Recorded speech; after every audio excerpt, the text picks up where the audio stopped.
হযরত মাওলানা তারিক জামিল সাহেব বিশ্ববিখ্যাত আলেম এবং বক্তা, এটা কম বেশি সবাই জানেন, পাকিস্তানের।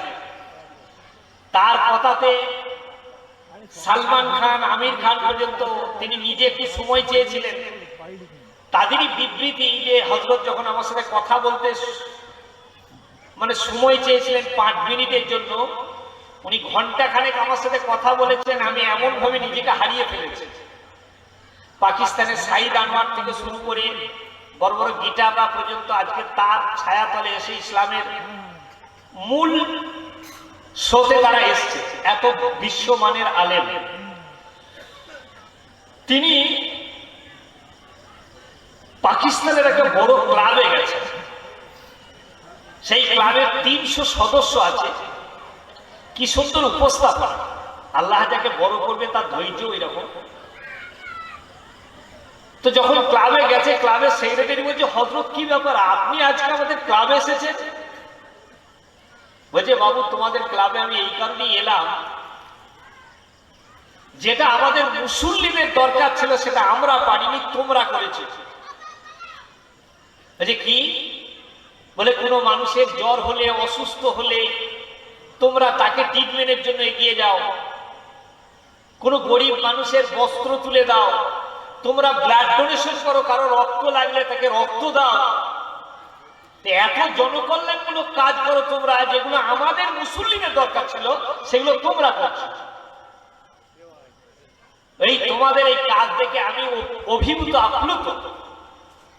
কিন্তু বাবু সব কাজ করছো, তার সাথে যদি একটা কাজ করো তো সোনায় সোহাগা হয়ে যাবে। বলে হযরত বলুন কি কাজ করব? বলে সময় তো এখানেই লাগিয়ে দিচ্ছে, আমার জীবনের ইচ্ছা। ক্লাবের সেক্রেটারিকে বলছে, বলছে আমার সাথে 4 মাস আল্লাহর রাস্তায় তুমি চলো। তখন ক্লাব সেক্রেটারি বলছে, হযরত এটা আমার দ্বারাই কি করে সম্ভব? আমি এত ব্যস্ত মানুষ, 4 মাস আমি বেরোতে পারবো কি করে? মাওলানা তারিক জামিল সাহেব বলছে, বাবু পারবে কদিন? বলে আপনার সম্মানার্থে বড়জোর 10 দিন আপনার সাথে সময় দেবো। বলে তাই চলো। হযরতের সাথে 10 দিন সময়ে বেরিয়েছে। সামনে একটা বেরিলিদের গ্রাম ছিল, তো তাবলীগ জামাতকে পছন্দ করে না। তারা শুনেছে যে হযরত মাওলানা তারিক জামিল সাহেব এইদিকে আসছে, কিন্তু তার সাথে কথা বলতে গেলে তো মোকাবেলায় কেউ পারবে না। তাকে সংবর্ধনা দিতে হবে, তায়েফের মতো ইট পাটকেল মেরে। যে জামাতরা যাচ্ছে ওরা ঠিক ওইভাবেই ইট পাটকেল মেরেছে। আর এই ক্লাবের ছেলেটা খুব রেগে যাচ্ছে। হযরত মাওলানা তারিক জামিল সাহেব বলছে, কিছু বলো না, আল্লাহর কাছে দোয়া করো। অধিকাংশ সাথী আহত হয়েছে। গোধূলি লগ্নে ডুবো ডুবো সূর্য, মাগরিবের ওয়াক্ত, সামনে একটা মসজিদে গিয়ে হাজির হয়েছে। মাগরিবের নামাজ পড়ে ক্লাব সেক্রেটারি বলছে, হযরত আমি এই জামাতে আর থাকবো না। বলে কেন? আমি কোনো অপরাধ করলাম? বলে না, আপনি খুব ভালো মানুষ, কিন্তু নিঃসন্দেহে এই জামাত যদি ভালো হতো তাহলে মুসলমানকে কেন মারবে? হযরত মাওলানা তারিক জামিল সাহেব মানসিক ভাবে একটু ভেঙে পড়লেন, আবার কন্ট্রোল ভার্স ফিরিয়ে নিলেন, আল্লাহর কাছে দোয়া করলেন। ছেলেটাকে বললেন, বাবু তুমি খুব ব্যথা পেয়েছো জানি, তুমি চলে যাবে, কিন্তু আমার একটা কথা তুমি শোনো। বলে কি? বলে সন্ধ্যা হয়ে গেছে তো, আজকে রাত্রি যাপনটা এখানে করো, তারপর তুমি সুবিধে বুঝলে কাল সকালে চলে যাবে। তো কি মনে হয় হযরত ঘুমবে নাকি? তো ফজরের নামাজ পড়ে তাহাজ্জুদের ওয়াক্তে হযরত আল্লাহর কাছে কেঁদেছে খুব। আল্লাহ যদি এই ছেলেটা চলে যায় তাহলে আর কোনোদিন মসজিদে ঢুকবে না, এর দিল ভেঙে যাবে। তো এই দিনটা আপনার কুদরতি কবজায়, আপনি তো হেদায়েতটা আপনার হাতে, হেদায়েত আপনি দেন। তাহাজ্জুদে আল্লাহর কাছে হাওয়া হাওয়া করে কেঁদেছে। সকালবেলায় ফজরের নামাজে সালাম ফিরিয়ে হযরত বসে আছে, আর ওই ক্লাব সেক্রেটারি আসতে উঠে গিয়ে হযরতের পাশে দাঁড়িয়ে উঠে হাত দিয়ে বলছে, হযরত জামাতে আপনার সাথে 10 দিন নয়, আপনি যতদিন বলবেন আপনার সাথে সময় লাগাবো।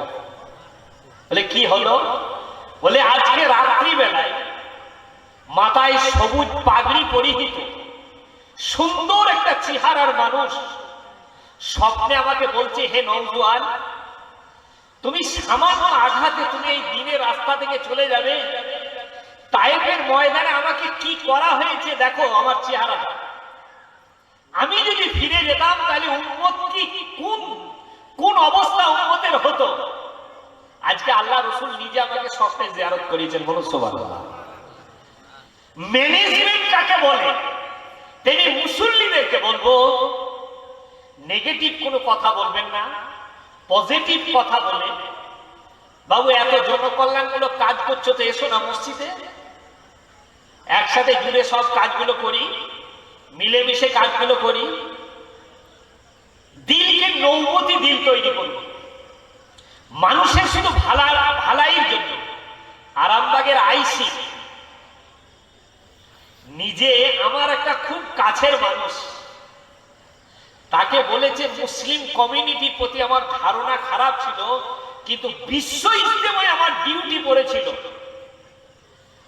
মুসলমানের ব্যবহার দেখে ওদের প্রতি আমার ভালোবাসা মুসলিম কমিউনিটির প্রতি অনেক গুণ বেড়ে গেছে। সুবহানাল্লাহ। বলে কেন?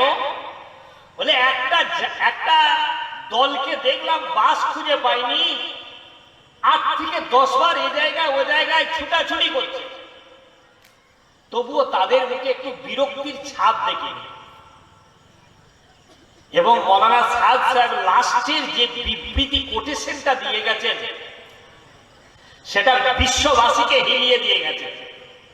বলে কোন মুসলমান অমুসলমানের ব্যথা দেখে, তার কষ্ট দেখে যদি এর দিলে কষ্ট না হয়, এর মধ্যে মনুষ্যত্ব নাই, মুসলমানত্ব দূরের কথা। বিশ্ব নবী সাল্লাল্লাহু আলাইহি ওয়াসাল্লাম বলছেন, তুমি পেট ভরে খেয়ে শুয়ে পড়বে, তোমার প্রতিবেশী অভুক্ত থাকবে, তুমি কখনো মুকাম্মেল ইমানদার হতে পারবে না। হাদিসের কোনো জায়গায় নাই যে ওটা শুধু মুসলমান খেতে পাবে না, এটা না, যে কোনো জাতি। তাই বিশ্ব নবী সাল্লাল্লাহু আলাইহি ওয়াসাল্লাম ইহুদির লাশ যাচ্ছে, চোখে পানি, সাহাবারা বলছে আল্লাহ রাসূল আপনি কাঁদছেন কেন, এ তো মুসলিম নয়। বলে আমি তো নবী, বিনা কলমাতে সরে গেল, আমি বিশ্ব নবী, শুধু মুসলমানের নবী নয়। তাই বিনা কলমাতে চলে গেল, জাহান্নামের খোরাক হয়ে যাবে। এই সিম্প্যাথি নৌবতী দিল প্রত্যেকটা মুসলমানের দিলে হতে হবে। আমি কিছুদিন আগে উকড়ি হাই স্কুলে জলসা করতে গেছি, জলসার শেষে আমাকে ওদের অ্যাসিস্ট্যান্ট হেডমাস্টার মশাই আমাকে জড়িয়ে ধরেছে, যদি এই পর্যায়ের মানুষ আমি নই, তো বলছে যে আপনাদের মতো মহাপুরুষ থাকলে ভারতবর্ষের সাম্প্রদায়িক দাঙ্গা হবে না। তো রেনেসায় আমি এই ঈদের নামাজ পড়ালাম, বায়ান শেষে রেনেসায় ওদের একটা কমিটি আছে, আমার মুসলমান হিন্দু ভাইরাও আছে, তো ওদের হিন্দু ভাইদের কমিটির মেম্বারে একজন এসে আমার হাতটা ধরে বলছে আমাকে একটা অনুমতি দিতে হবে। বলে আমি আপনাকে একবার প্রণাম করব। এটা তো আমার ইসলাম ধর্মে আল্লাহ ছাড়া কাউকে মাথা নত করতে নাই। বলে আমি শুরু থেকে লাস্ট পর্যন্ত আপনার বক্তব্য শুনেছি, তা আপনি সারা জীবন এই রেনেসায় আসুন, এটা আমি কামনা করি। যাক, আমাকে প্রণাম করতে চেষ্টা করলো, আমি যদিও সে সুযোগটা দিতে ইচ্ছুক নই, মানুষের কাছে মাথা নত করবে না। আমি নেটটা দেখতে দেখতে যাচ্ছিলাম যে আজকে উখরি হাই স্কুলে কি কথা রাখবো। বিবেকানন্দ আমেরিকার চিকাগো শহরে কি বক্তব্যটা হিন্দু সমাজের জন্য রেখেছিলেন, যাতে বিশ্বে সনাতন ধর্মটা বিশ্ব মার্কেটে একটা উন্নত জায়গায় পৌঁছেছিল। সেখানে ভাষাটা কিন্তু বিবেকানন্দের কোনো ঘৃণা ছিল না। আজকে বর্তমান পৃথিবীতে রামনবমীর নামে, ধর্মের নামে যে কাজটা করছে যারা পলিটিক্যাল নেতারা, আমি বলবো যে হিন্দু সমাজকে অনেক দূর ব্যাকে ফেলে দিচ্ছে তারা। এটা আমার কথা নয়, ডক্টর ভৈরব গঙ্গোপাধ্যায় গত পরশু বিশ্ববিখ্যাত একটা সাংবাদিক, তিনি নিজে কথা বলেছেন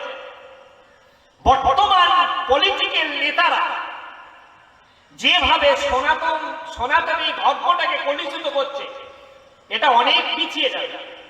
তেমনি কোন মুসলমান ধর্মের নাম করে যদি কোনো অন্য জাতিকে কষ্ট দেয়, এটা ইসলাম নয়, সে মুসলমানও নয়, এটা জেনে রাখবেন।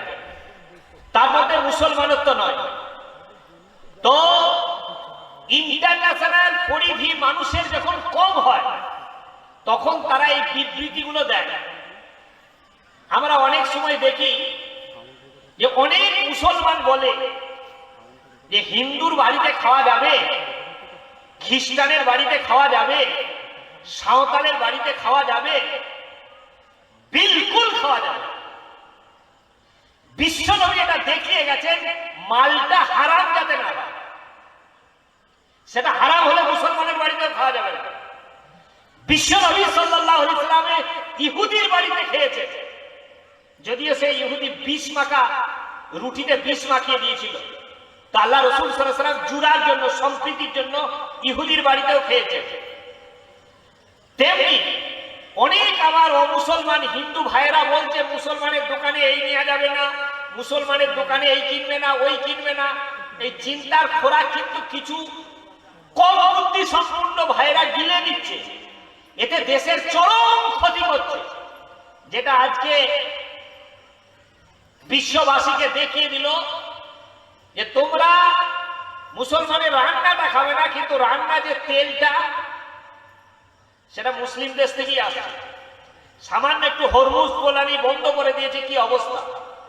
এ জ্ঞানী নাই যে আজকে যত বিস্কুটের কারখানা, যত রুটির কারখানা, 95% মুসলমানদের। 57টা মুসলিম দেশ আছে। আপনি ছোটখাটো নেতা হিসেবে কেন বিষগুলো ছড়াচ্ছেন? সৌদি আরবে গিয়ে ভারতবর্ষের প্রধানমন্ত্রী, ভারতবর্ষের বিদেশ মন্ত্রী, তারা গলা মিলিয়ে এক ডাইনিং এ খাচ্ছে। সৌরভ গঙ্গোপাধ্যায় বলছেন আমি ওয়ার্ল্ডের বিভিন্ন জায়গায় খেলতে গেছি, কিন্তু পাকিস্তানের যে কাবাব, করাচিতে যে কাবাব আমাকে খাইয়েছে, এটা জীবনে আমি ভুলতে পারিনি। তাহলে ইন্টারন্যাশনাল পরিধির মানুষগুলো ঠিক জায়গায় আছে, আর আপনি আমি দুপাতার পলিটিক্যাল নেতা কেন বিষগুলো ছড়াচ্ছি? আমাদের মধ্যে তো একটা ভ্রাতৃত্ব আছে, একটা ভালোবাসা আছে।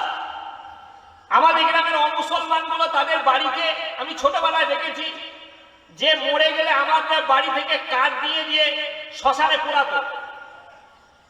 এই সম্প্রীতির বাতাবরণটা কেন নষ্ট করছেন? এসআইয়ের নামে মুসলমানকে কি আপনারা ভারত থেকে তাড়িয়ে দিতে পারবেন? এটা একটা চক্রান্ত চলছে। কিন্তু এ কথা আপনারা জেনে রাখুন, আজকে যারা আমরা জলসায় আছি, আত্মসমীক্ষা করি। আচ্ছা, আপনারা কেউ বলতে পারবেন মুহাম্মদ সাল্লাল্লাহু আলাইহি ওয়াসাল্লাম জীবনে মিথ্যা কথা বলেছে? এটা আমার কথা নয়। আবু জেহেল, আবু লাহাব, উতবা, সাইবা, যারা তার বিরোধী লগের লোক, তারা বলেছেন মুহাম্মদ সাদিক 63 বছর জীবনে একটা মিথ্যা কথা বলেননি তিনি।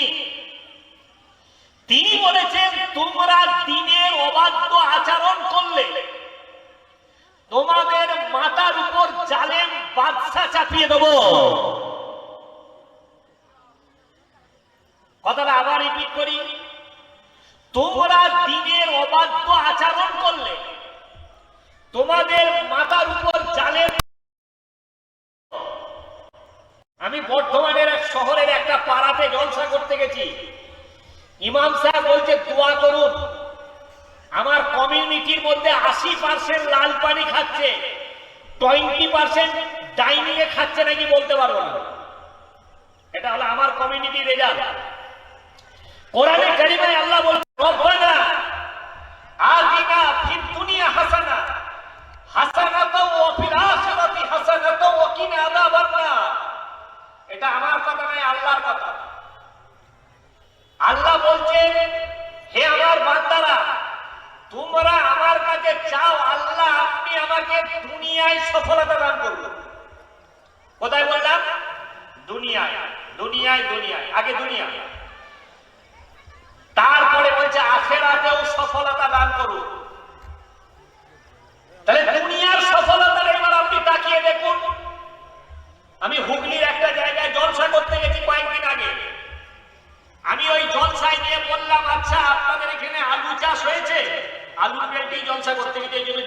বলে হ্যাঁ। কত পার্সেন্ট মুসলমান মোটামুটি আলু চাষ করেছে? বলে সবই তো আলু চাষ করেছে। আপনাদের চাকরি কজন করে গ্রামে? বলে 2 জন। ব্যবসাদার কজন হবে? বলে জোনা 10। তাহলে 90% মানুষ আপনারা চাষি। মুসলিম 90% মুসলমান চাষি। চাষ আদৌ খারাপ না, কিন্তু আপনাকে ভাবতে হবে আল্লাহ রসুল কি বলেছে। ইমামে গাজ্জালি রহমাতুল্লাহ লিখেছেন, চাষে 10% বুঝি আর ব্যবসায় 90% বুঝি। সুবহানাল্লাহ বলুন। আমার ওস্তাদ মরহুম আল্লাহ তাকে জান্নাত নসিব করুন, 40 বছর আগে গ্রামগঞ্জে জলসায় তিনি বলে যেতেন, মুসলমানরা তোমরা ব্যাংকে টাকা রেখো না, সুদ হারাম, তোমরা বাজারে জায়গা কেন। আজ থেকে 40 বছর আগে বর্ধমানে যে নদীর গায়ে 500 টাকা কাটা ছিল, সেটা আজকে 50 লাখ টাকা কাটা। টাকা রাখা দরকার হতো নাকি? তো তিনি বলে গেছেন, তার চেপে রাখা ইতিহাসে দেখবেন। মেমারি মাদ্রাসার ছাত্র, আজকে 26 চলছে, মাধ্যমিক পরীক্ষা দিয়ে 90 সালে গেছে। তার আগে তার চেপে রাখা ইতিহাসটা লেখা হয়ে গেছে। তার লাস্ট পৃষ্ঠায় লেখা আছে, আরএসএস বিজেপি বজরং ভারতবর্ষের একটা সাম্প্রদায়িক দল, গোটা ভারত ছেয়ে যাবে। তখন এখানে বিজেপির নামটা কেউ শোনে নেই, একটাও এমএলএ ছিল না, একটাও এমপি ছিল না। 1985 সালের কথা বলছি আপনাদেরকে। কত ফারুক রাদিয়াল্লাহু তাআলা আনহু, দ্বিতীয় যিনি খলিফা, তাম পৃথিবীর যদি আলেমগুলোকে এক পাল্লায় রাখা হয়, মৌলবীগুলোকে এক পাল্লায় রাখা হয়, হযরতে ওমর ফারুক রাদিয়াল্লাহু যদি এক পাল্লায় রাখা হয়, তার পাল্লা অনেক ভারী হয়ে যাবে। তো তিনি যখন রাষ্ট্রীয় নেতা ছিলেন, একবার ম্যাপটা দেখবে, ওয়ার্ল্ডের 30% জায়গা তার পায়ের তলায় এসে গিয়েছিল। রোম এবং পারস্য দুটো বড় সাম্রাজ্যের ধস নামিয়ে দিয়েছিলেন খালিদ ইবনে ওলীদের নেতৃত্বে। ডাক ব্যবস্থা তিনিই চালু করেছিলেন পৃথিবীর ওয়ার্ল্ডে প্রথম। তো বিশ্ব কখনো ভাবতে পারেনি সাহাবারা যে কাজ করেছে, সেটা আপনারা আমরা কল্পনাও করতে পারবো না। তাদের যে দুনিয়া কেউ বেশি বুঝতো না। ইতিহাসে মিথ্যা পড়ানো হচ্ছে, ভাস্কো দা গামা প্রথম বিদেশি নাবিক ভারতবর্ষে এসেছে ওই 1498 খ্রিস্টাব্দে মনে হয়। মিথ্যা। 632 খ্রিস্টাব্দে মুহাম্মদ সাল্লাল্লাহু আলাইহি ওয়াসাল্লাম দুনিয়া থেকে বিদায় নিয়েছেন। 639 খ্রিস্টাব্দে কেরলের মাটিতে মসজিদ তৈরি হয়েছে। তারা বিদেশি সাহাবারা আরব থেকে এসছে। তায়েফ থেকে এসছেন 720 খ্রিস্টাব্দে মুহাম্মদ বিন কাসিম। তাহলে ভাস্কো দা গামা আসছে 1496 না 98 খ্রিস্টাব্দে। তার কত আগে সাহাবারা বিদেশ ভ্রমণ করে নিয়েছে। তাহলে বিদেশি নাবিক তো তারা। ওই জন্য সাহাবারা রাষ্ট্রীয় নেতা ছিলেন, আবার তাহাজ্জুদ গুজারি ছিলেন। কিন্তু রিপোর্ট জানেন, 95% মুসলমান কলমা লা ইলাহা ইল্লাল্লাহু মুহাম্মাদুর রাসূলুল্লাহ, এই আরবি বাক্যটা পরিষ্কার পরিচ্ছন্ন ভাবে শুদ্ধ ভাবে বলার যোগ্যতা হারিয়েছে। 90% মুসলমান এই কলমার বাংলা মানে বলতে পারবে না। ইমানের যেটা বল, তার উপর যদি গবেষণা এই হয়ে থাকে, জাতির যা দশা হবার তাই হচ্ছে। ইমানের পরে আপনার নামাজ। আল্লাহ রাসূল নিজের মুখ দ্বারাই বলেছেন যে 5 ওয়াক্ত নামাজ গভীরতার সহিত ধ্যান ও মগ্ন তপস্যারত অবস্থায় যে পড়বে, খুশু খুজুর সহিত, আমি নবী মুহাম্মদ সাল্লাল্লাহু আলাইহি ওয়াসাল্লাম নিজ জিম্মাদারিতে তাকে জান্নাতে নিয়ে যাব। এটার পরিমাণ 5%, ফজর 3%, নামাজের পরিমাণ। 90% মুসলমান মসজিদের বাইরে। আর আল্লাহ রাসূল সাল্লাল্লাহু আলাইহি ওয়াসাল্লাম বলেছেন পৃথিবীর উত্তম জায়গা হলো মসজিদ, আর পৃথিবীর নিকৃষ্ট জায়গা হলো বাজার। 5% মসজিদে, 95% বাজারে। আমার অবস্থা, হজের অবস্থা দূরবীন দিয়ে দেখা যায় না, যাকাত পার্সেন্টেজ নাই, রোজা টিম টিম করে জ্বলছে। এই যদি অবস্থা হয়ে থাকে তাহলে আমার আপনার অবস্থা কি হবে? আজকের আউসারার গ্রামে জলসায় এই বার্তাই আপনাদের সাথে দিতে যাচ্ছি, হঠকারিতা কেউ করবেন না। নিজেদের মধ্যে এসআইয়ের জন্য প্রক্রিয়া অবলম্বন করবেন, গ্রামের মানুষের মাসওয়ারা করে নেবেন, একটা লয়ার ঠিক করবেন, লয়ার ঠিক করে কেসের মাধ্যমে এগুন, লাঠি ছুটার মাধ্যমে নয়, কলমের মাধ্যমে এগুবেন। ওই জন্য আমরা খতমে বুখারীতে প্রত্যেকে কলম স্মারক দিই। যে জাতির কলম উন্নত হবে সে জাতি পৃথিবীতে মাথা তুলে দাঁড়াতে পারবে। ভারতবর্ষের শিখ বলে একটা জাতি আছে, 2.5 থেকে 3% তার ভারতবর্ষে তাদের পার্সেন্টেজ। সবচেয়ে বেশি শিক্ষিত হচ্ছে শিখেরা।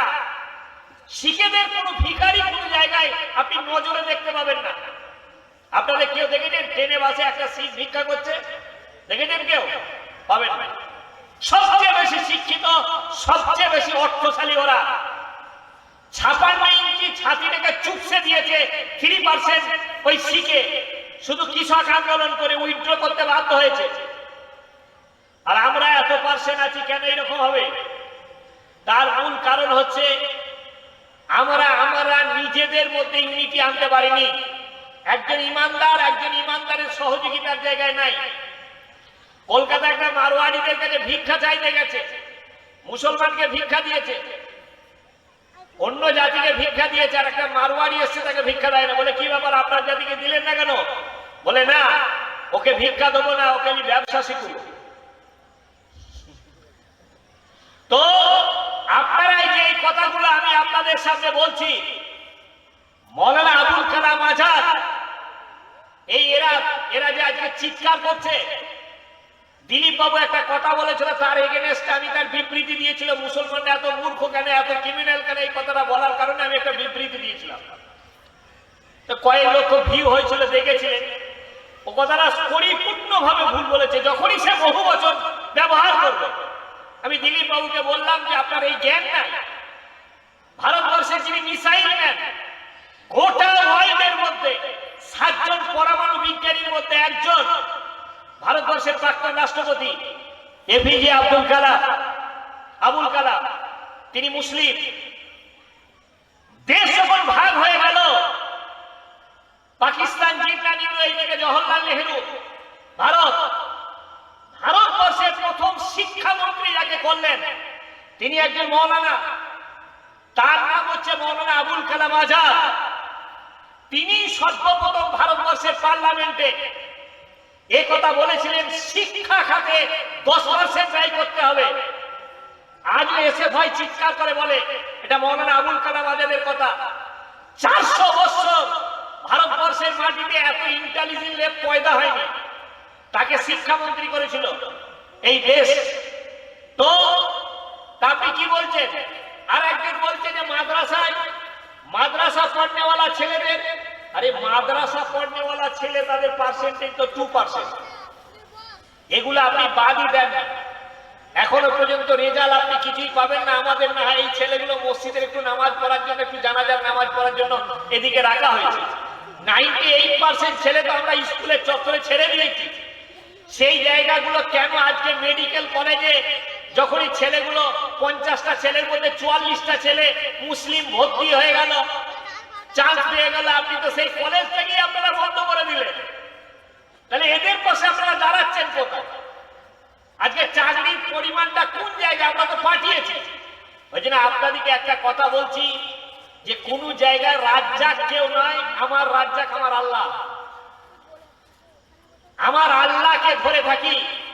যে কোনো মুহূর্তে আপনি ইমানের মাস্টার ডিগ্রি অর্জন করুন, কবরটা আমার, পুলিশিরাত আমার, জান্নাত আমার।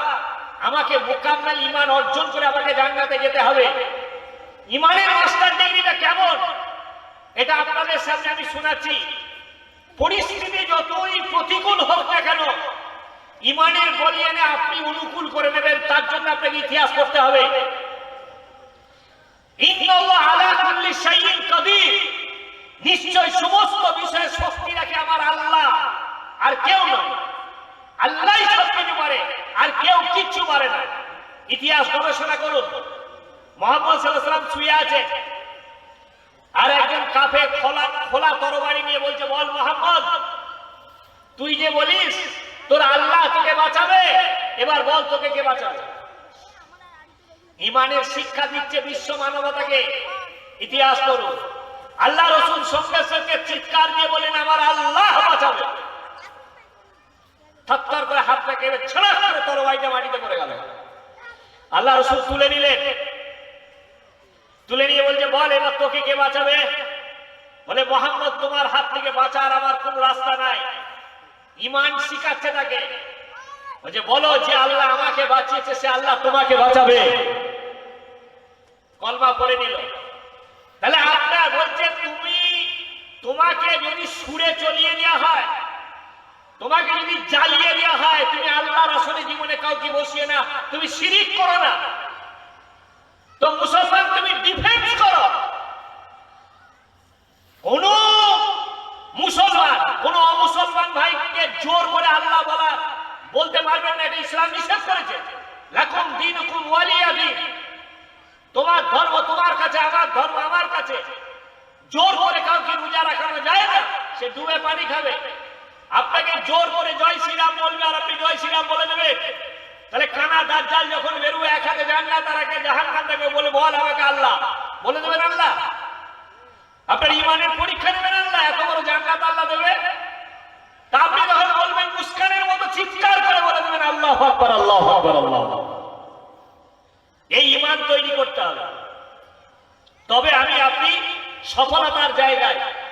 কাপুরুষ কোনোদিন মুসলমান হয় না, মুসলমান কোনোদিন কাপুরুষ হয় না। আর মুসলমান কোনোদিন অস্ত্র বদলতে জয়লাভ করে না। মুসলমানকে জয়লাভ দিয়েছে আল্লাহ তার কুদরতি বলে। যখন ইব্রাহিম আলাইহিস সালামকে আগুনে পোড়াবে নমরুদ, আগুনের ভলকানিটা ছিল 40 হাত তফাত পর্যন্ত যেত। নমরুদ খুব চালাক, একটা রাষ্ট্রীয় নেতা, তো সে জানে ইব্রাহিম নবী, তবুও তার নিজের বহিঃপ্রকাশ ঘটাচ্ছে বাদশা। আগুনের কাছে যে ফেলতে পারবে না, চরকা দিয়ে ফেলবে। ইব্রাহিম আলাইহিস সালামকে যখন ফেলছে, গোটা চারিদিকে লোক তাকিয়ে দেখছে, নবীকে আগুনে ফেলা হবে। নমরুদ নিজের জামাটা গায়ে পরিয়ে দিয়েছে, যদি না পুড়ে যায় বলবে যে আমার জামাটা গায়ে ছিল বলে ইব্রাহিম পরে নেবে। যখন চরকা থেকে ফেলছে, উপর থেকে ইব্রাহিম আলাইহিস সালাম পড়ছে, উপরে জামাটা জ্বলে গেল, উনি আগুনে পড়ে গেলেন। ফেরেশতা এসে বলছে, হে নবী, বলুন কি সাহায্য করব? ঈমান দেখুন, ঈমান কাকে বলে। ওই অবস্থাতে ইব্রাহিম আলাইহিস সালাম বলছে, যার জন্য আমার মিশন, যার জমিনে আমি এসেছি তার দ্বীন প্রতিষ্ঠা করার জন্য, যে সংগ্রাম আমি করছি, যে সংগ্রামের জন্য আমাকে আজকে আগুনে ফেলেছে, যার জন্য আমি এই সংগ্রাম করছি, তিনি সব দেখতে পাচ্ছেন, আপনাদের সাহায্যের দরকার নাই। সুবহানাল্লাহ বলুন। আল্লাহ বললেন, হে আগুন, তুমি ইব্রাহিমের জন্য শান্তদায়ক হয়ে যাও। 40 দিন আগুনের মধ্যে ছিল, একটা লোম খুব পর্যন্ত পড়েনি। সুবহানাল্লাহ। ইসরায়েল বিশ্ব শক্তি, বিশ্বে ভারতের মতো এত মহান দেশ, তার বিরুদ্ধে কথা বলার শক্তি দিকে না। ভারতবর্ষে যার 56 ইঞ্চি ছাতি, তাকেও গিয়ে বলতে হয়েছে ফাদারল্যান্ড আর মাদারল্যান্ড, বুঝলেন? হ্যাঁ, তাকেও বলতে হয়েছে। কিন্তু একমাত্র মুসলিম বুঝছে যে ভাবতেই পারেনি এই সাম্রাজ্য ধূলিসাৎ 80 বছর হতে চলল। আল্লাহর অভিশাপ আছে, আল্লাহর অভিশাপ আছে ওই কওমের প্রতি। ইহুদি এমন একটা সময় আসবে, হাদিস পাকে এসেছে, এরা পাথরে যদি লুকিয়ে থাকে, পাথর কথা বলবে এখানে একটা ইহুদি আছে। মানুষ কোনোদিন এই কাজ করতে পারে না। হাদিসে এসেছে যে তুমি ডিফেন্স করবে, যুদ্ধ করবে, কোন নারীর উপর অত্যাচার চলবে না, কোন বাচ্চার উপর অত্যাচার চলবে না। তাই তো ইরান কোন শিশুদের স্কুলে বোমা ফেলছে না। কিন্তু গাজার কি অবস্থা করেছে দেখুন। মনুষ্যত্ব বলে কিছু আছে? ইসলামের রুল অফ প্রসিডিওর এটা। বৃদ্ধ এবং বৃদ্ধাদের উপর অত্যাচার করা যাবে না, ফসলাদির উপর অত্যাচার করা যাবে না, বাচ্চা শিশুদের উপর অত্যাচার করা যাবে না, নারীদের উপর অত্যাচার করা যাবে। ফিলিস্তাইনের মা বোনগুলো তাদের জেলে, গোয়াস্তামার জেলে, আবু কারিম কারাগার জেলে ভর্তি করে তাদেরকে দিয়ে কি ব্যবহার গুলো করেছে। একটা কুকুরের প্রতি ওই আচরণ করে না, উলাইকা কালা নাম। ওরা মানুষ, দুপাতা পড়াশোনা করেছে শুধু। ওরা বলে আমাদের ইন্টারনেট, আমাদের মিডিয়া, আমাদের মানে আকাশ ছাউনি, আমাদের প্রতিরক্ষা ব্যবস্থা এমন। খামাখায় আওয়াজ করে দিয়ে সব ফুটো করে দিয়েছে, সব ফুটো করে দিয়েছে। এই মজলুমের কান্না। ওই জন্য আপনি কোনো কারো উপর অত্যাচার করবেন না, গ্রাম কমিটি হই হই করবেন না। সবই বুঝতে পারছেন আপনারা। সঠিকভাবে চলে ভালো লয়ার দিয়ে একসাথে মাসওয়ারা ক্রমে ভোটার লিস্টে যাতে নামগুলো আসে তার প্রক্রিয়া অবলম্বন করবেন। আমার এই কাজে আমি নিজেও নেমেছি, দোয়া করবেন। আমার হুগলি চুচুড়ায় খুবই আমাকে মানে, আমরা দীঘাতে একটা ভারতবর্ষের বুদ্ধিজীবীদের প্রোগ্রাম করেছিলাম। চেন্নাই আমার খুব কাছের বন্ধু, আমি জলসা করতে গিয়েছিলাম। তিনি আমাকে এই গত সপ্তাহে ফোন করেছেন যে এবছর আমার 14 লাখ টাকা জাকাত বেরিয়েছে, আমি 1 টাকাও জাকাতে দিইনি। কারণ এসআইআর যদি কোনো গরিবের নাম বাদ যায় তাদের জন্য আমি কেসে লড়বো, ভাবছি এই টাকাটা ব্যবহার করবো। এটা কি যাবে? মানে এটা খুব উত্তম আমল করেছে। কারণ উত্তরাখণ্ডে যখন বন্যা হয়েছিল, বাবুদা আমাকে ফোন করেছিল যে আশরফ ভাই, এবছর আমি ইফতার পার্টি করবো না, উত্তরাখণ্ডে টাকাটা পাঠাবো। আপনি উত্তরাখণ্ডে টাকাটা পাঠালে আপনার অনেক বেশি আল্লাহ সব লিখবে। এখন ওই জন্য 10টা একটা উকিলের টিম করছি, গত পরশু আলোচনা করেছি, যাতে এসআইআর এর প্রত্যেকের নামগুলো এসে যায়। এই পদ্ধতিতে আমাদেরকে এগোতে হবে, শিক্ষার মাধ্যমে এগোতে হবে, পড়াশোনার মাধ্যমে এগোতে হবে, হিংসার মাধ্যমে না। ধর্ম হিংসা শিখায় না, সেই আখলাক একবার করুন। বিরোধী নবী মানুষের প্রতি কি আচরণ করেছে বিশ্ব নবী। আমি প্রায় বলি, এক বৃদ্ধা মহিলা মাথায় মন নিয়ে মক্কা ছেড়ে চলে যাচ্ছে, আর সামনে বিশ্ব নবীর সাথে দেখা। আল্লাহ রসুল বলছেন, মা কোথায় যাচ্ছেন? বলে আব্দুল্লাহর বেটা মুহাম্মদের জ্বালায় আমি মক্কা ত্যাগ করছি। আল্লাহ রসুল সাল্লাল্লাহু আলাইহি ওয়াসাল্লাম কোনো ইন্টারফেয়ার করলেন না, নিজের পরিচয় দিলেন না।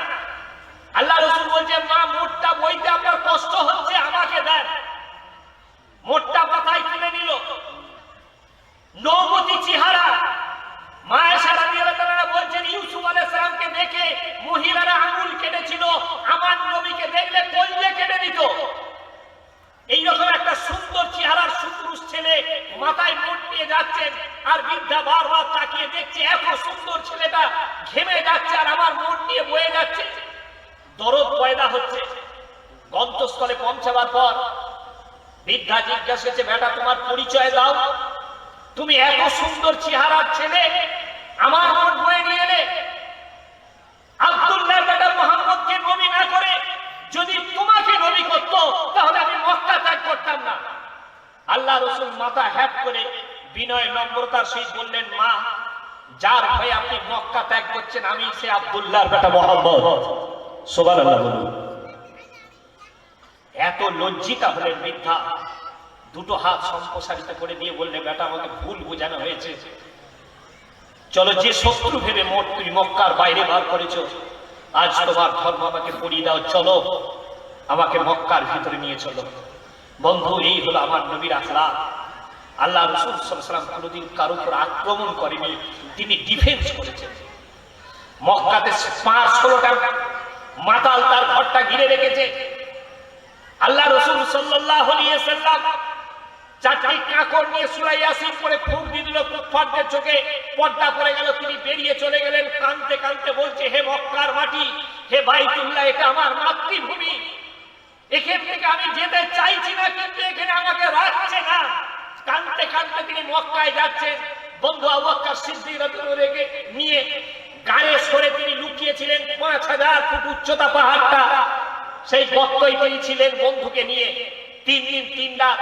তারপর তিনি মক্কা থেকে মদিনা হিজরত করেছিলেন 16 দিন পাড়ি দিয়ে, কেউ বলছে 1 মাস। মদিনায় যাওয়ার পরেও মক্কার কুফাররা তাকে শান্তিতে ঘুমোতে দিচ্ছে না। মক্কা পেরিয়ে মদিনার উপর দিয়ে সিরিয়ায় ব্যবসা করতে গিয়ে মদিনার ছাগল ভেড়াগুলো ধরে নিয়ে চলে আসছে। হিজরতের 2য় বছরে আল্লাহ রাসূল সাল্লাল্লাহু আলাইহি ওয়াসাল্লামকে আল্লাহ কোরআনে আয়াত অবতীর্ণ করলেন, তোমার সাথে যারা যুদ্ধ করতে চায় তুমি প্রস্তুত হও। আবু সুফিয়ান সিরিয়ায় ব্যবসা করতে গিয়েছিল, তিনি মক্কায় যখন খবরটা দিচ্ছে, উদ্ধত্ত স্বৈরাচারী শাসক আবু জেহেল আনন্দে বাইজি নিয়ে 1000 সৈন্য নিয়ে মক্কা থেকে 325 কিলোমিটার রাস্তা অতিক্রম করে বদরের প্রান্তে হাজির হয়ে গেল। কিছুদিন আগে আমি বদরে গিয়েছিলাম, 14 জন সাহাবা শহীদ হলো, তাদের কবর জিয়ারত করে এলাম। আর 313 জন মুসলিম সৈন্য আর 1000 কুফার। আর আল্লাহ রাসূল সাল্লাল্লাহু আলাইহি ওয়াসাল্লাম আত্মরক্ষার জন্য মদিনা থেকে 100 কিলোমিটার এগিয়ে এলেন। ডিফেন্স করা ফরজ আপনার জন্য, ডিফেন্স আপনাকে শিখতে হবে, আত্মরক্ষা। তো আবু জেহেল বাইজি নিয়ে নাচতে নাচতে, আমরা তো 1000, এরা তো 313 জন। আল্লাহ রাসূল সিজদায় লুটিয়ে পড়লেন রাত্রে, আল্লাহ যদি আজকে আমরা পরাজয় বরণ করি, বিশ্বতে আপনার নাম নিয়ে আর কেউ থাকবে না। আবু বকর সিদ্দিক রাদিয়াল্লাহু আনহু দেখলেন আল্লাহ রাসূল কি করছেন, সিজদায় কাঁদছেন, তিনিও সিজদায় পড়ে গেলেন। হয়তো ওমর ফারুক রাদিয়াল্লাহু সিজদায় পড়ে গেলেন, হয়তো ওসমান গনি সিজদায় পড়ে আল্লাহর কাছে কাঁদলেন। যুদ্ধ শুরু হলো। একটা পাহাড় আছে, বালির পাহাড়, জাবালে মালাইকা বলা হয় পাহাড়টাকে বদরের প্রান্তে। আমাদের যেমন বালির ব্যবসাদাররা চুর করে রাখে, সেই রকম মনে হবে বিশাল বড় পাহাড়, শুধু বালি আর বালি। 1000 ফেরেশতাকে আল্লাহ পাঠিয়ে দিলেন। ওই 1000 ফেরেশতা কিয়ামত তাক যে মুসলমানরা আল্লাহর জমিনে দ্বীন প্রতিষ্ঠা করার জন্য সংগ্রাম করবে, তাদের সাথে কিয়ামত তাক ওই 1000 ফেরেশতা ব্যাটালিয়ন হিসেবে কাজ করবে, বলুন সুবহানাল্লাহ। বন্ধু সেই দিন 313 জন নিয়ে আল্লাহ রাসূল 70 জন কুফার কতল হলো, 70 জন বন্দী হয়ে তারা মদিনায় নিয়ে এলো। বন্দীদের সাথে কি ব্যবহার! সাহাবারা নিজের বিছানা ছেড়ে তাদেরকে নিজের বিছানায় শুতে দিয়েছে, বিশ্ব মানবতাকে শিখিয়েছে। আর আপনারা আজকে বন্দীদের, ফিলিস্তিনের বন্দীগুলোর উপর কি ব্যবহার হচ্ছে! ইন্টারন্যাশনাল চুক্তি অনুযায়ী, রাষ্ট্রপুঞ্জের আইন অনুযায়ী বন্দীদের সাথে খারাপ আচরণ করা যাবে না। আল্লাহ রাসূল সাল্লাল্লাহু আলাইহি ওয়াসাল্লাম বন্দীদের সাথে কি ব্যবহার করলেন, কি আখলাক দেখালেন! বন্দীদের মধ্যে হুজুর সাল্লাল্লাহু আলাইহি ওয়াসাল্লামের চাচা ছিল, হুজুর সাল্লাল্লাহু আলাইহি ওয়াসাল্লামের জামাই ছিল। তো তারা বাদে, তারা সিংহভাগী, তারা ইসলাম কবুল করলো।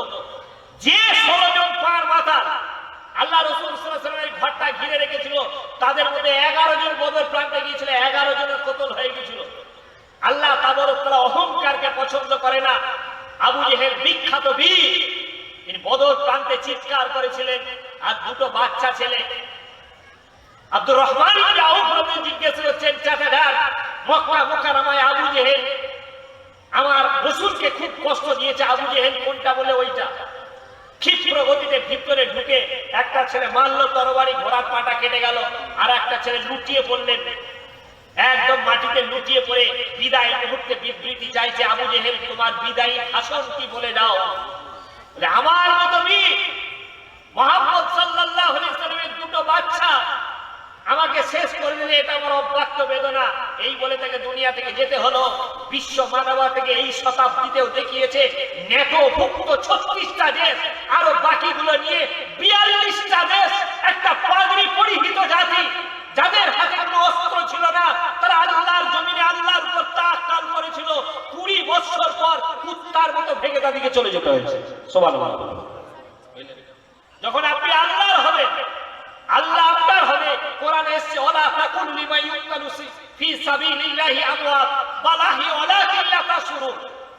যারা আল্লাহর রাস্তায় শহীদ হয় তাদের তোমরা মৃত বলো না, বরং তারা জীবিত। তুমি এটা জানো না, আর তোমরা এটা জানো না, এটা আল্লাহ নিজে বলছে। পৃথিবীর 1 নম্বরের মৃত্যু হচ্ছে শাহাদাতের মৃত্যু। এটা হলো ঈমানের মাস্টার ডিগ্রি। মিশকাত শরীফের হাদিসে এসেছে, যার দিলে থাকবে তার মধ্যে মুনাফিকের আলামত আছে। মৃত্যু তো হবেই, আজরাইল তো সবার কাছে আসবে, মৃত্যুটা যেন আল্লাহ রাজি খুশি থাকে। তাই গত কালকে আমার সুরজ ভাইয়ের স্ত্রী মহামারী রোগে আক্রান্ত হয়ে দুনিয়া থেকে বিদায় নিল।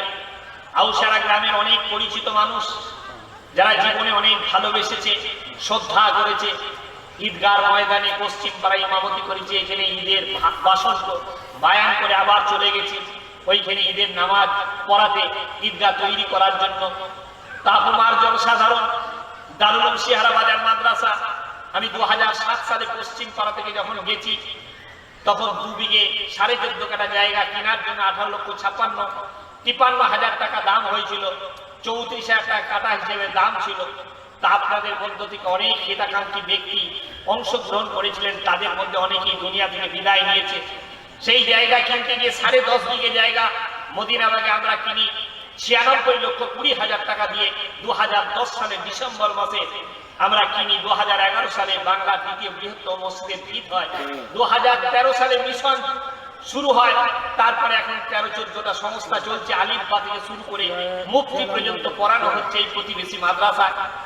যে মাদ্রাসাগুলো আজকে সব চলছে সাধুবাদ জানাচ্ছি, কিন্তু ভাইরা মাদ্রাসাগুলো আজ থেকে 10 বছর আগে আমি বায়ানে বলতাম, আমার উপর হয়তো কিছু মাদ্রাসা কমিটি আপনারা রাগ করতেন, মুসলমান তোমরা এইভাবে জাতির কাছে মাইক নিয়েছে, মানুষকে বিরক্ত করে এইভাবে চাঁদাবাজি করো না। কেউ ছেলে মাধ্যমিক পরীক্ষা দিচ্ছে, সকালবেলায় পড়াশোনা করছে, উচ্চ মাধ্যমিক পড়াশোনা করছে, কেউ হাতে গিয়ে সকালবেলায় মা গো বুন গো করে তুমি চাইতে এলে, মুসলিম কমিউনিটি তোমার উপর বিরক্ত হয়ে যাবে, মাদ্রাসার উপর বিরক্ত হয়ে যাবে। আগামী দিনে আরএসএস মাদ্রাসা ভাঙলে মুসলিম কমিউনিটি তাদের হয়ে বলবে এগুলো ভাঙা দরকার। বিজ্ঞান সম্মত ভাবে তোমরা চাও, ওই জন্য মাদ্রাসাগুলো ভালোবাসবেন। মাদ্রাসায় বাচ্চায় কোরআনে হাফেজ আলেম করাবেন। আগামী মঙ্গলবার আপনাদেরকে দাওয়াত দিচ্ছি। আমি জীবনে খুশি, আমার ছোট ছেলে, আমার এই সোনা মামার পোতা, এই এলাকার বাইরে 13টা ছেলে 2 থেকে 2.5 বছর, কেউ 1.5 বছরে হাফেজ হয়েছে। তাদের মাদ্রাসা, তাদের মাথায় পাগড়ি প্রদান করা হবে আগামী মঙ্গলবার রূপসোনা মাদ্রাসা। আমি আপনাদেরকে দাওয়াত করছি। আমি বাপ হিসেবে এটা খুশি, আমার ছোট ছেলেও হাফেজ হয়েছে, মুম্বাই বছর তার আমি পড়িয়ে এলো, তার মাথায় পাগড়ি দেওয়া হবে আগামী মঙ্গলবার। আপনারা সবাই যাবেন, দাওয়াতটাও আপনাদেরকে দিলাম। হাফেজ আনসারও বলেছে আজকে জলসা আপনি একটু বলে দেবেন, তাই সেই হিসেবে বলে দিলাম। আমি 2-1টা বিক্ষিপ্ত কথা আপনাদের সামনে বললাম। আল্লাহ তাবারক তাআলা আমাদের প্রত্যেকেই কবুল করুক। আপনারা অনেক জ্ঞান রাখেন, বিদায়ী কয়েকটা দোয়া আপনাদের জন্য আমি করে যাচ্ছি। আজকে বাইরের মুসাফির বক্তা শুধু 24 পরগনা থেকে স্টেজে হাজির হয়ে গেছে। মাহবুব গো, অবুধ সন্তান স্বেচ্ছায় পড়াশোনা করতে চায় না, বাপ মা করিয়ে দেয়। তাই আজকের জলসার মজলিসে যত মানুষ এসছে, আমরা আপনাকে কেউ দেখিনি, আমরা জান্নাত দেখিনি, আমরা জাহান্নাম দেখিনি, আমরা আপনার নবীকেও পাইনি। তাই আমরা সেই আখিরাতের তুলনায় বাচ্চা অবুধ। ঠিক টাইমে অনেকে নামাজ পড়ি না, রোজা রাখি না, হজ করি না, যাকাত দিই না, মানুষের পাশে দাঁড়ায় না। আজকের জলসায় আমি দোয়া করে যাচ্ছি, আল্লাহ আমাদের সকলকে এই আমলগুলো করার তৌফিক আপনি নসিব করুন। জোরে বলুন আল্লাহুম্মা আমিন। নামাজ পড়বে ইনশাআল্লাহ, দুহাত তুলে বলুন আল্লাহ আল্লাহ। আর যারা দুনিয়া থেকে বিদায় নিয়েছে এই গ্রামে, আমাদের কোন নেক আমল যদি আপনার দরবারে কবুল হয়ে থাকে, তাদের কবরগুলোকে জান্নাতের বাগিচা বানিয়ে দেন। জোরে বলুন আল্লাহুম্মা আমিন। আরো জোরে বলুন আল্লাহুম্মা আমিন। এই সীমিত কথা আপনাদের সামনে রাখলাম। আমার বক্তব্যের মধ্যে যদি কেউ ব্যথা পেয়ে থাকে মাফ করবেন, কারণ আমি আল্লাহর কাছে দোয়াতে এটা বলি, আল্লাহ আজরাইলকে যেদিন পাঠাবেন 2টো জিনিসে যেন